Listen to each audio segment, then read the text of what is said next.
Hello student class 11th। पिछले में हम आपको बताए थे कि हुंड का नियम, N+L का नियम, अब बाउ का नियम में कैसे इलेक्ट्रॉन है। अब हुंड का नियम का अनुप्रयोग देखिए, बहुत इंपॉर्टेंट टॉपिक। इससे बहुत से ऐसे एलिमेंट की विशेषता आपको बताई जा सकती है। यहाँ पे देखिए, युग्मित होने से पहले इलेक्ट्रॉन अनपेयर्ड होते हैं क्योंकि यह व्यवस्था अधिक अस्थायी होती है। ये जान लीजिए। अब हम आपको बता देते हैं, इस नियम के अनुसार अर्धपूर्ण भरे कक्षक तथा पूर्ण भरे कक्षक अपेक्षाकृत अधिक होते हैं, अस्थायी होते हैं, क्योंकि इसमें सममितता पाई जाती है। अभी बताते हैं सममितता कैसे पाई जाती है, लेकिन नोट में आप देख लीजिए। जैसे ये है, ये अस्थायी है, ये अस्थायी है, ये अस्थायी है। सममितता पाई जाती है। यह कक्षक यह शुभकोष पर लागू नहीं होता है क्योंकि यह शुभकोष में केवल एक ही कक्षक होता है। आप यहाँ पे देखिए, ये टॉपिक पढ़िए जो है कि अर्ध भरे कक्षक तथा पूर्ण भरे कक्षक अस्थायी होते हैं। अर्ध भरे कक्षक तथा पूर्ण भरे कक्षक में समान चक्रण वाले दो इलेक्ट्रॉन का विनिमय ऊर्जा के कारण अधिक अस्थायी होते हैं। विपरीत चक्रण वाले इलेक्ट्रॉन की अपेक्षा समान चक्रण के दो इलेक्ट्रॉन परस्पर एक दूसरे से अधिक आकर्षण बल से बंधे होती हैं, जिसके कारण विकर्षण ऊर्जा कम होती है, अर्थात आंशिक रूप से भरे कक्षक की विकर्षण ऊर्जा कम, इसलिए अर्ध या पूर्ण रूप भरे कक्षक अस्थायी होते हैं। अभी आपको बता दें कि प्रत्येक कक्षक में मैक्सिमम इलेक्ट्रॉन कितने होते हैं। जैसा कि आपको कल बताया था कि कक्षकों में इलेक्ट्रॉन का वितरण कैसे करते हैं। जैसे ऑलरेडी आप देखिए, कक्षकों में इलेक्ट्रॉन का वितरण, मान लीजिए S कक्षक, P कक्षक, D कक्षक, F कक्षक है। S में 2 इलेक्ट्रॉन रखे जाते, P में, D में 10, F में 14। ये उपकोष। S में केवल एक कक्षक होता है, P में 3 कक्षक होते हैं, ठीक, और D में 5 कक्षक होते हैं, और F में 14 कक्षक होते हैं। सॉरी, 7 कक्षक, 1 2 3 4 5 6 7 कक्षक होते हैं। अगर इसमें हम दिया जाए 2 इलेक्ट्रॉन, पहले 1 और 2, पहले हुंड के नियम से पहले 1 2 3, फिर 4 5 6, फिर ऐसे 1 2 3 4 5 6 7 8 9 10, फिर 1 2 3 4 5 6 7 8 9 10 11 12 13 14। मतलब पहले हम 1 2 3 4 5 6 7, फिर 8 9 10 11 12 13 14 इस तरीके से भरते हैं। यानी हुंड का नियम, जब प्रत्येक कक्षक में एक एक इलेक्ट्रॉन हो जाते हैं तब इलेक्ट्रॉन का युग्मन होता है। तो ये जो है, ये पूर्ण भरे कक्षक होते हैं। और पाउली और हुंड के पाउली ने हुंड के नियम को लेकर के एक रूल बनाया कि पूर्ण भरे कक्षक और अर्ध भरे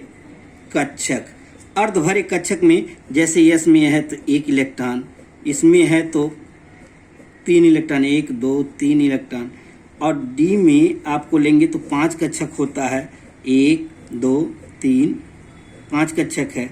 इसमें अगर ले लेते हैं तो 7 कक्षक होगा, 1 2 3 4 5 1 2 3 4 5 6 7। तो 7 कक्षक में है। इसमें 1 2 3 4 5 6 5 हो गया, 1 2 3 4 5 6 7। यानी अर्ध भरे कक्षक, ये S कक्षक में 1 इलेक्ट्रॉन, इसमें S P में 3 इलेक्ट्रॉन, इसमें D में 5 इलेक्ट्रॉन, इसमें F में 7 इलेक्ट्रॉन। तो ये पॉली के अनुसार ये कहा गया है कि इसमें जो है प्रत्येक कक्षक सममित है, सममित एक समान है। तो ये पूरा भरा हुआ कक्षक है और ये अर्ध भरा कक्षक है, ये भी एक समान है, इन दोनों में सममितता पाई जाती है, तो ये सममितता के कारण सभी कक्षक अस्थायी होते हैं। लेकिन जो आंशिक रूप से भरे हैं, जैसे मान लीजिए ये P में ऑलरेडी देखिए P है और ये भी P कक्षक है। अब इसमें 3 इलेक्ट्रॉन 1 2 3 और इसमें 1 2 3 4 इलेक्ट्रॉन और 3 इलेक्ट्रॉन है और 4 इलेक्ट्रॉन इसमें 1 2 3 4 5 6 इलेक्ट्रॉन। अब इस समय में से सबसे अधिक अस्थायी तो ये होगा क्योंकि ये पूर्ण भरा हुआ है, इससे बाद ये होगा क्योंकि ये अर्ध भरा हुआ है और ये आंशिक रूप से भरा है, ये कहीं ट्रांसफर नहीं कर सकता है। लेकिन ये क्या हो जाएगा, अस्थायी। क्या होगा, अस्थायी। जो अर्ध भरे कक्षक और पूर्ण भरे, अब ये अस्थायी है, ये भी अस्थायी है। यहां से भी इलेक्ट्रॉन, क्योंकि इनमें सममितता, इसमें चक्रण एक है, एक तरफ है, यहाँ चक्रण एक समान है। देखिए एक नीचे तो एक ऊपर एक नीचे है, और इसमें क्या है, 3 एक समान है तो एक नीचे है, तो ये आंशिक रूप से गलत, अस्थायी। ठीक, तो आप जानिए कि अर्ध भरे कक्षक या पूर्ण भरे कक्षक अस्थायी होते हैं। ठीक, अर्ध भरे कक्षक और पूर्ण भरे कक्षक अस्थायी होते हैं। जो आंशिक रूप से भरे होते हैं वो अस्थायी होते हैं, आंशिक रूप से भरे वाले अस्थायी होते हैं। ठीक, ये इसमें पढ़ा गया। अब देखिए इन्हीं सबों का अनपेयर्ड इलेक्ट्रॉन कहते हैं। अयुग्मित इलेक्ट्रॉन की संख्या हुंड के नियम से ज्ञात की जाती है। अयुग्मित इलेक्ट्रॉन की संख्या कैसे ज्ञात करते हैं अभी हम बताते हैं। ठीक, लेकिन इसको नोट कर लीजिएगा, समझाएंगे अभी फिर। जैसे Fe का इलेक्ट्रॉनिक विन्यास करते हैं हम, करने के बाद जो है इसमें संकर आयनों को अयुग्मित इलेक्ट्रॉन की संख्या ज्ञात करते हैं कॉम्प्लेक्स आयनों पर।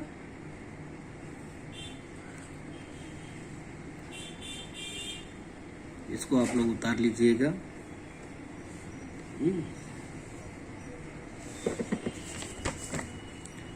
अब इसी के आधार पे चुंबकीय पदार्थ किसे कहते हैं, वे पदार्थ अणु, परमाणु या आयन, तीनों बात कह रहा है। या तो अणु हो या परमाणु हो या आयन हो। अणु मतलब जैसे एक, परमाणु मतलब परमाणु के रूप में, आयन का मतलब जैसे, अणु का मतलब क्या होता है, देखिए अणु मान लीजिए H2O हो गया, अणु हो गया, और जिस पर प्लस आवेश है या माइनस वो आयन हो गया, और जिस पर कोई आवेश नहीं होगा वो परमाणु हो गया, जैसे He। ठीक, अब जैसे मान लीजिए नाइट्रोजन को ले लीजिए, नाइट्रोजन क्या है, अणु है, नाइट्रोजन अणु हो गया। आइए नाइट्रोजन परमाणु हो गया, इस पर माइनस चिन्ह, ये आयन हो गया। इन सभी में इलेक्ट्रॉनों की संख्या अलग अलग देखी जाती है, तो कहा जाता है उसी के आधार पे अनुचुंबकीय पदार्थ कहा जाता है। वे पदार्थ, परमाणु, अणु या आयन जिनमें अनपेयर्ड इलेक्ट्रॉन पाए जाते हैं उन्हें अनुचुंबकीय पदार्थ कहते हैं। ठीक, संख्या जितनी अधिक होगी उसमें अधिक आकर्षण करने का गुण होगा, तो ऐसे पदार्थ चुंबकीय क्षेत्र में चुंबकीय गुण प्रदर्शित करते हैं। जैसे Na अयुग्मित इलेक्ट्रॉन अनुचुंबकीय है, Fe में। ठीक, फिर आता है प्रतिचुंबकीय पदार्थ। वे पदार्थ, परमाणु, अणु या आयन जिनमें पेयर इलेक्ट्रॉन पाए जाते हैं उन्हें प्रतिचुंबकीय कहते हैं। जैसे NaCl, देखिए ये अणु हो गया, अणु NaR, जिसमें अयुग्मित इलेक्ट्रॉन पाए जाते हैं, शून्य पाए जाते हैं। निकालने का तरीका देखिए। अभी आपको अनपेयर्ड इलेक्ट्रॉन मतलब किसी अम्ल और क्षार की पहचान करने के लिए हम पहले क्या पढ़ेंगे, अयुग्मित इलेक्ट्रॉन्स की संख्या कैसे निकाली जाती है। अयुग्मित इलेक्ट्रॉन की संख्या, ठीक, निकालने के बाद फिर उसमें कितने कितने कैसे हो रहे हैं। अगर अयुग्मित इलेक्ट्रॉनों की संख्या 0 है तो वो प्रतिचुंबकीय पदार्थ होगा, अगर अयुग्मित संख्या है तो अनुचुंबकीय होगा। ठीक, तो इस तरीके से फिर एक क्रम में ये चुंबकीय पदार्थ का है।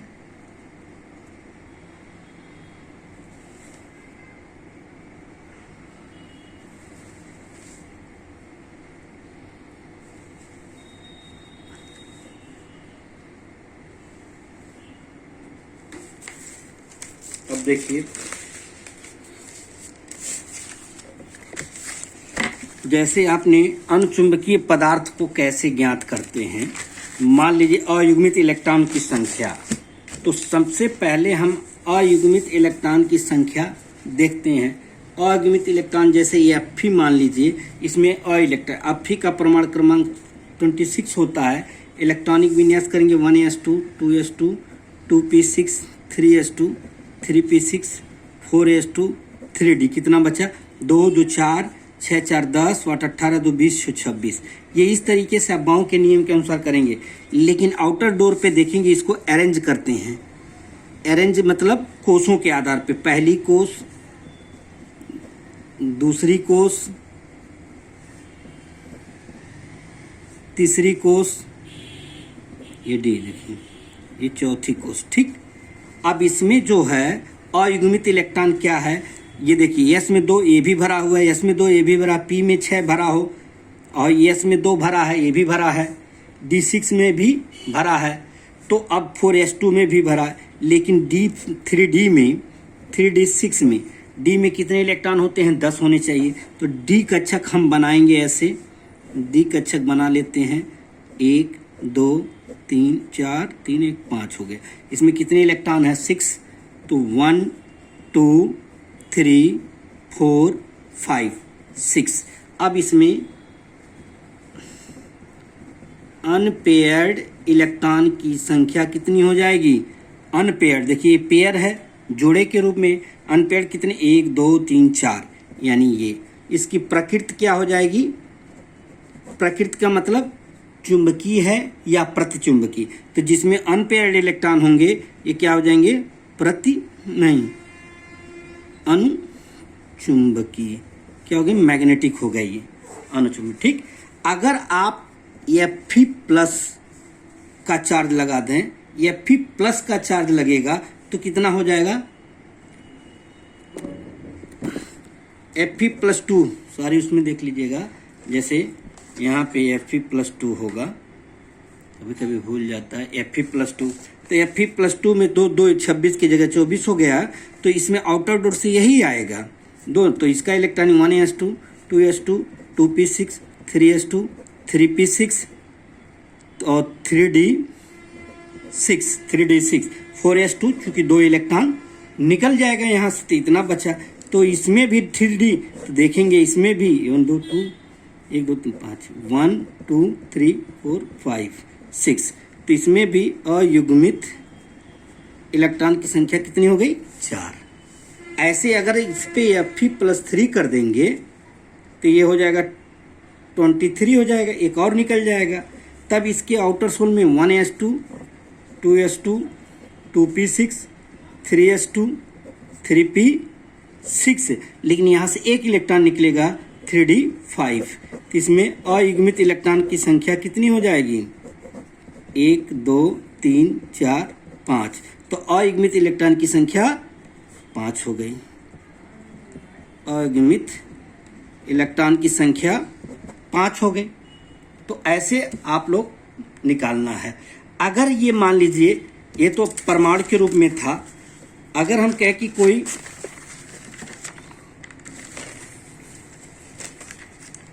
आपको ये दे दिया जाए कि जैसे सपोज दैट कि CrH2O पर 6 प्लस, इस पे +3 है, इसका मतलब क्या है, ये कॉम्प्लेक्स यानी संकर है, संकर आयन है। क्या है, संकर आयन है।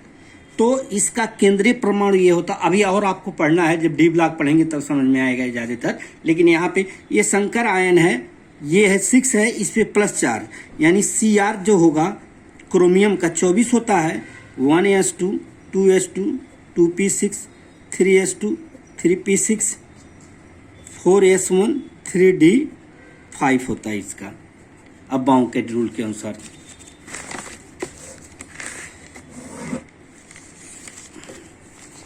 3d5 होता है। ठीक, अब आपको इस पे जो चार्ज होता है, इस पे +3 चार्ज लगा दीजिए, क्योंकि इस पे जो चार्ज है 3 चार्ज लगाएंगे 3 इलेक्ट्रॉन निकलेगा, यहाँ एक S निकल जाएगा।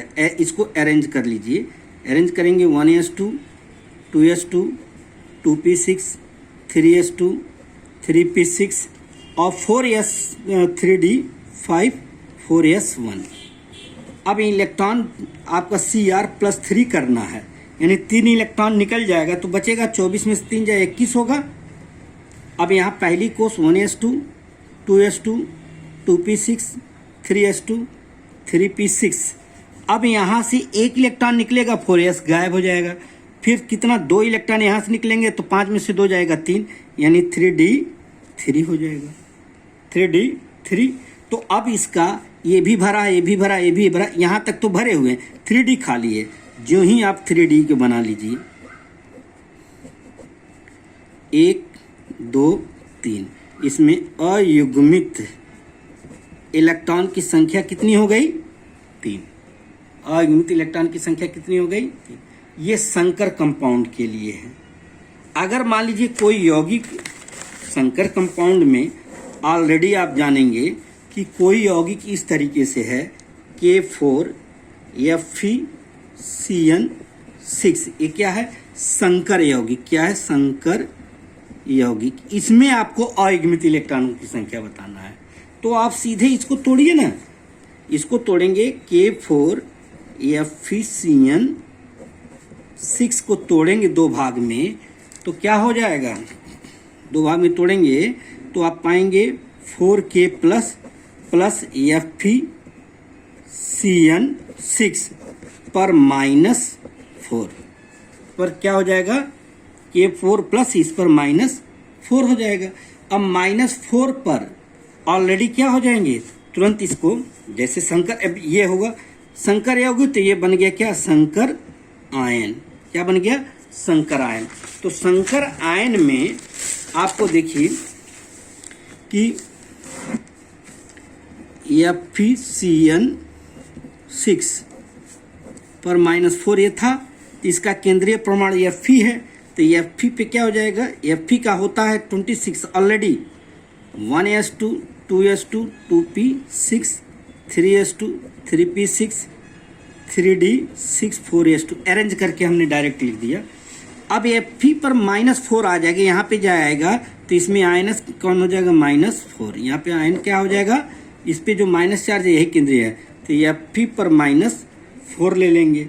जो ही 4 लेंगे तो 26 4 30 इलेक्ट्रॉन हो गया, तो 1s2 2s2 2p6 3s2 3p6 3d10 4s2, यानी सब भरा है।